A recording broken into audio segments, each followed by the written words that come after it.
Hello，我们今天来做一道日本豆腐的家常做法。这些就是我们今天准备的原材料。我们先把这个海鲜菇洗一下，把西红柿也洗一下，葱也洗出来，蒜末和姜末也切出来，葱花也切出来，日本豆腐也切出来。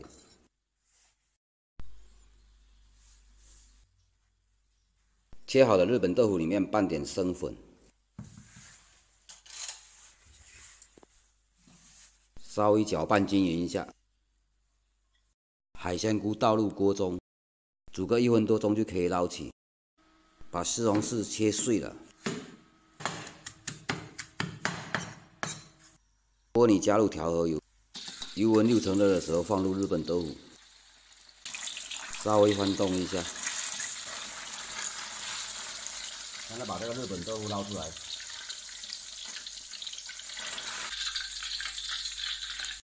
锅里面留少许油，把这个蒜末和姜末倒进去，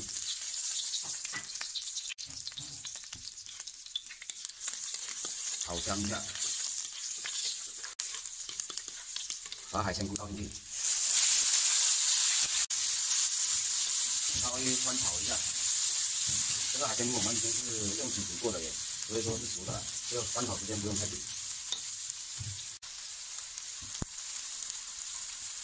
加点酱油，加点蚝油下去，再加一点料酒，加点盐巴，再加一点白糖，把这个西红柿倒下去，翻炒一下。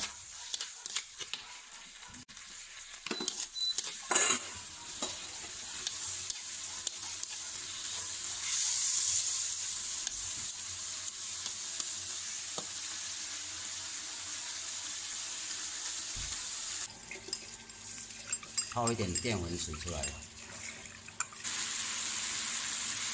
现在我们把这个日本豆腐倒下去，稍微翻炒一下，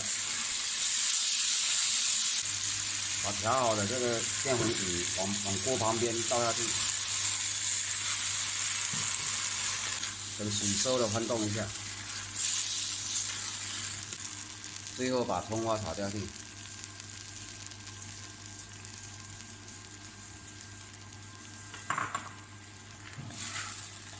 稍微翻动一下就可以出锅了。